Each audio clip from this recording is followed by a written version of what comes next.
Hi, I am Paul Perdue, and I am the infrastructure nerd. And I'm Mary Jo Boyd, and I'm a legal technologist.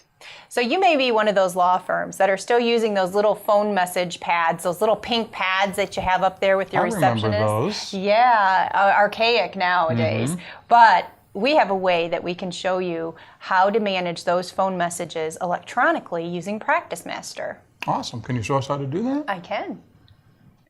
So usually you have a central person who is monitoring all the phone calls, whether that's a receptionist, a legal assistant, whoever that is. That person normally has the calendar open on their screen because they're keeping track of the day's schedule and what's going on and who is where and what they have to do.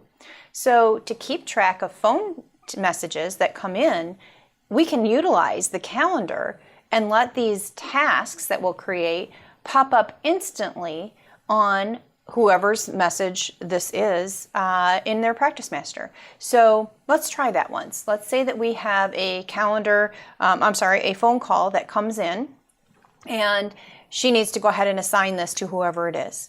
So we're just going to click on our Add a Record, this little plus sign here.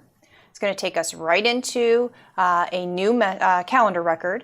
This date is defaulting to our test data date, so it thinks it's 11/17/2014, but this would default to today. And we can create a calendar code if you wish that says phone message or whatever you want, or you can just leave it blank.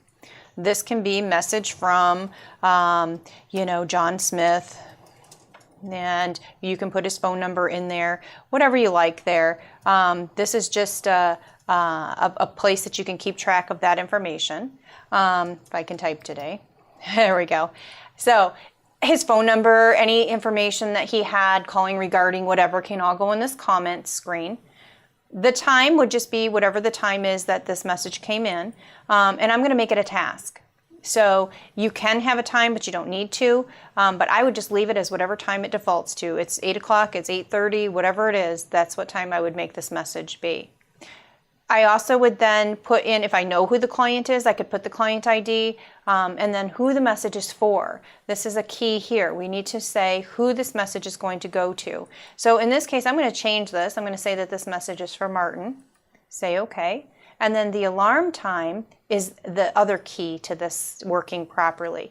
We always want to set an alarm, and we want it to be 0 minutes, because as soon as that person who is getting the message either opens PracticeMaster, or if they're already in PracticeMaster, this triggers this task to pop up on their screen immediately. If I put 5 minutes, it's not going to show up for 5 minutes after whatever time I have here. But if I put 0 minutes, it's going to be instant and go to their screen. Now, if they're not logged into PracticeMaster, the next time that they sign in, this message is going to pop there for that person. So I'm actually going to change this. I am logged in as the blank user, so I am going to come in and change this to the blank user so that I can show you how that will pop up. So we'll say OK, and I'm going to go ahead and save it, and instantly I have a message from John Smith that popped up on my screen that tells me I need to call him. And this can say whatever you want it to say. You can have a standardized protocol here that everybody's going to type in a description the same way, so we know that this is flagged as a phone message and I need to return this call.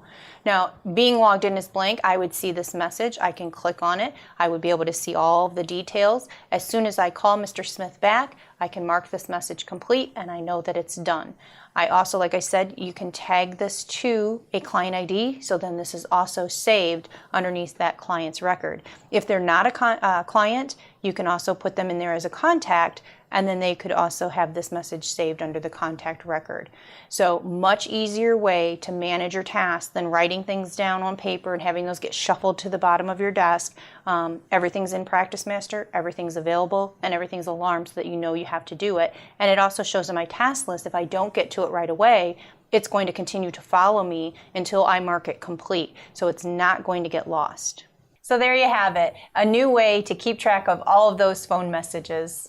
And that's just one more way that we can help you to worry less and practice more.